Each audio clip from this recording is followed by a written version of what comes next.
Systemic loops एरिथमेटोसिस। नाम ही थोड़ा डरावना और मुश्किल सा लगता है ना? तो चलिए आज इसी पेचीदा सी लगने वाली बीमारी को एकदम आसान भाषा में समझते हैं। अगर इस नाम को हम टुकड़ों में तोड़ें तो इसका मतलब समझना काफी आसान हो जाता है। सिस्टमिक का मतलब है कुछ ऐसा जो शरीर के एक हिस्से तक सीमित नहीं है बल्कि कई अलग अलग अंगों पर असर डालता है।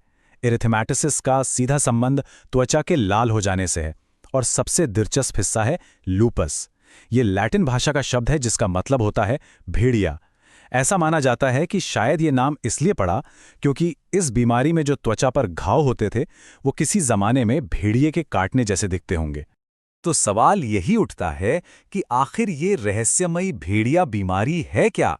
ये हमारे शरीर के अंदर करती क्या है? चलिए मिलकर इस रहस्य से पर्दा उठाते हैं। अब देखिए, किसी भी पहेली को सुलझाने के लिए सबसे पहले उसके सुरागों को समझना पड़ता है। तो लूपस के केस में वो पहले सुराग, वो पहले इशारे क्या होते हैं? अक्सर इसकी शुरुआत कुछ बहुत ही आम लगने वाले लक्षणों से होती है, जैसे मान लीजिए बुखार हो गया, जोड़ों में दर्द रहने लगा या फिर त्वचा पर एक अजीब सा रैश निकल आया। और एक बहुत ही गौर करने वाली बात यह है कि ये लक्षण ज्यादातर उन महिलाओं में देखे जाते हैं जो अपनी चाइल्ड बेयरिंग एज में होती हैं। तो यही वो पहले क्लूज हैं जो डॉक्टर्स को सोचने पे मजबूर करते हैं। तो सवाल ये है कि इन सब लक्षणों के पीछे का असली मुजरिम कौन है? और इसका जवाब सच कहूं तो थोड़ा हैरान करने वाला है। मुजरिम हमारा अपना ही शरीर है। जी हाँ, ये एक तरह का गृह युद्ध है जो शरीर के अंदर ही छिड़ जाता है। देखिए, नॉर्मली क्या होता है, हमारा इम्यून सिस्टम यानी हमारी रोग प्रतिरोधक क्षमता एक बॉडीगार्ड की तरह है। इसका काम है शरीर को बाहरी दुश्मनों जैसे कि बैक्टीरिया और वायरस से बचाना। लेकिन लूपस में यही बॉडीगार्ड कंफ्यूज हो जाता है। ये अपने और पराये में फर्क करना भूल जाता है और गलती से शरीर के ही हेल्दी सेल्स और टिश्यूज को दुश्मन समझकर उन पर हमला करने लगता है। इसी को कहते हैं ऑटो इम्यून बीमारी। तब सवाल ये उठता है कि आखिर ऐसा होता क्यों है? हमारा इम्यून सिस्टम ऐसी गलती करता ही क्यों है? इसका कोई एक सीधा साधा जवाब नहीं है।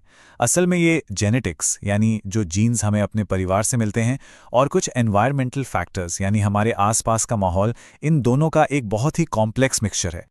तो आइए अब इस अटैक की पूरी प्रक्रिया को और करीब से समझते हैं। सोचिए कि हम शरीर के अंदर जाकर एक क्राइम सीन को रिकंस्ट्रक्ट करने वाले हैं, स्टेप बाय स्टेप। ओके, ये थोड़ा सा टेक्निकल लग सकता है, पर यह समझना बहुत ज़रूरी है कि असल में यह हमला होता कैसे है। ये पूरी कहानी है। तो चलिए इसे स्टेप बाय स्टेप तोड़कर समझते हैं। सबसे पहले कोई बाहरी चीज़ जैसे सूरज की तेज़ धूप हमारे शरीर के किसी सेल को डैमेज करती है। अब वो डैमेज सेल एक तय प्रक्रिया के तहत खुद को ख़त्म कर लेता है, जिसे एपोप्टोसिस कहते हैं। जब वो सेल मरता है तो उसके अंदर का सामान, खासकर उसके न्यूक्लियस का सामान, बाहर बिखर जाता है। इन्हें कहते हैं न्यूक्लियर एंटीजन। यहीं से असली प्रॉब्लम शुरू होती है। लूपस में हमारा इम्यून सिस्टम इन बिखरे हुए टुकड़ों को गलती से कोई खतरनाक दुश्मन मान लेता है और बस उनके खिलाफ एंटीबॉडीज की एक पूरी फौज तैयार कर देता है। अब ये एंटीबॉडीज और एंटीजन आपस में चिपक कर गुच्छे बना लेते हैं। ये गुच्छे खून में घूमते रहते हैं और फिर शरीर के अलग अलग हिस्सों जैसे कि किडनी, स्किन या जोड़ों में जाकर अटक जाते हैं। और जहां भी ये गुच्छे जमा होते हैं वहां ये एक जबरदस्त सूजन यानी इन्फ्लेमेशन पैदा कर देते हैं, जिससे उस अंग को नुकसान पहुंचता है। इसी पूरे चेन रिएक्शन को मेडिकली टाइप 3 हाइपर सेंसिटिविटी कहा जाता है। और जैसा हमने अभी देखा, सूरज की रोशनी तो बस एक उदाहरण है। वो अकेली ट्रिगर नहीं है। इस पूरे चेन रिएक्शन को शुरू करने के लिए कई और भी वजह हो सकती हैं, जैसे कि सिगरेट स्मोकिंग, कुछ खास तरह के वायरस या बैक्टीरिया, कुछ दवाइयाँ और हाँ, एस्ट्रोजन जैसे सेक्स हार्मोन भी एक बड़ा रोल प्ले कर सकते हैं। अब सोचिए, जब इतने अलग अलग लक्षण हैं, इतने सारे मुमकिन ट्रिगर्स हैं, तो कोई डॉक्टर ये पक्के तौर पर कैसे कहता है कि ये लूपस ही है? इसके लिए वो भी एक डिटेक्टिव की तरह ही काम करते हैं, सबूत इकट्ठा करते हैं और अपना केस बनाते हैं। तो इसके लिए एक तय नियम है, एक चेकलिस्ट है। डॉक्टर्स के पास 11 क्राइटेरिया यानी 11 मानदंडों की एक लिस्ट होती है और अगर किसी मरीज में इन 11 में से कम 4 क्राइटेरिया पूरे होते हैं, तब जाके लूपस का डायग्नोसिस कंफर्म किया जाता है। और ये रहे वो 11 मानदंड। इनको समझने के लिए हम इन्हें कुछ ग्रुप्स में देख सकते हैं। सबसे पहले आते हैं त्वचा से जुड़े लक्षण, जैसे गालों पर वो क्लासिक बटरफ्लाई रैश या फिर धूप में निकलते ही होने वाले दूसरे तरह के रैशेस। फिर हैं शरीर की झिल्लियां, जैसे मुंह या नाक में छाले होना या फिर फेफड़ों और दिल के चारों ओर की परत में सूजन। इसके बाद नंबर आता है जोड़ों का, जिसमें 2 या उससे ज्यादा जोड़ों में सूजन यानी आर्थराइटिस हो सकता है। ये बीमारी शरीर के बड़े अंगों को भी नहीं छोड़ती, जैसे कि किडनी में प्रॉब्लम या फिर दिमाग से जुड़ी दिक्कतें जैसे दौरे पड़ना। ब्लड टेस्ट में भी इसके सुराग मिलते हैं, जैसे कि रेड या व्हाइट ब्लड सेल्स की कमी। और आखिर में सबसे पक्के सबूत मिलते हैं खून में खास एंटीबॉडीज की मौजूदगी से, जैसे कि एएनए टेस्ट का पॉजिटिव आना, जो इस बीमारी का एक बहुत बड़ा इंडिकेटर है। अब जरा इस चार्ट पे नजर डालिए। ये एक बहुत ही चौंकाने वाली बात बताता है। अपनी रिप्रोडक्टिव एज में यानी बच्चे पैदा करने की उम्र में महिलाओं को पुरुषों के मुकाबले लूपस होने का खतरा करीब 10 गुना ज़्यादा होता है। 10 गुना! ये सीधे सीधे उसी एस्ट्रोजन वाले कनेक्शन की तरफ इशारा करता है जिसकी बात हमने पहले की थी। हाँ, बचपन में या फिर 65 की उम्र के बाद ये फासला काफ़ी कम हो जाता है, पर फिर भी 2 से 3 गुना ज़्यादा रहता है। तो एक बार जब डायग्नोसिस हो गया तो आगे का रास्ता क्या है? यहाँ पर यह समझना जरूरी है कि इलाज का मकसद बीमारी को जड़ से खत्म करना नहीं है, क्योंकि अभी तक इसका कोई पक्का इलाज नहीं है। मकसद है इसे मैनेज करना।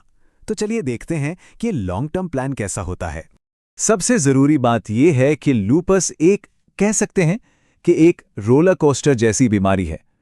इसमें उतार चढ़ाव आते रहते हैं। कभी कभी बीमारी एकदम से भड़क उठती है, लक्षण बहुत बढ़ जाते हैं, इसे कहते हैं फ्लेयर अप।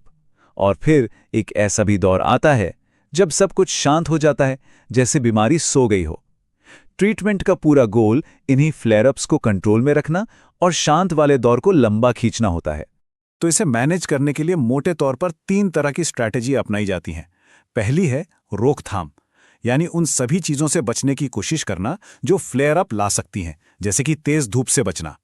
दूसरी, अगर फ्लेयर अप आ ही गया तो इम्यून सिस्टम के गुस्से को शांत करने के लिए कॉर्टिकोस्टेरॉइड्स जैसी दवाएं दी जाती हैं।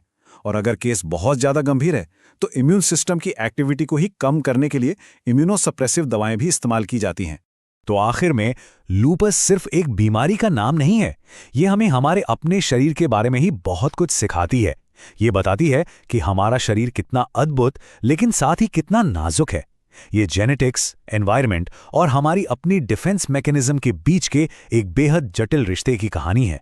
और ये हमें इस सवाल के साथ छोड़ जाती है कि इंसान के शरीर के इस नाजुक संतुलन को समझने के लिए हमें अभी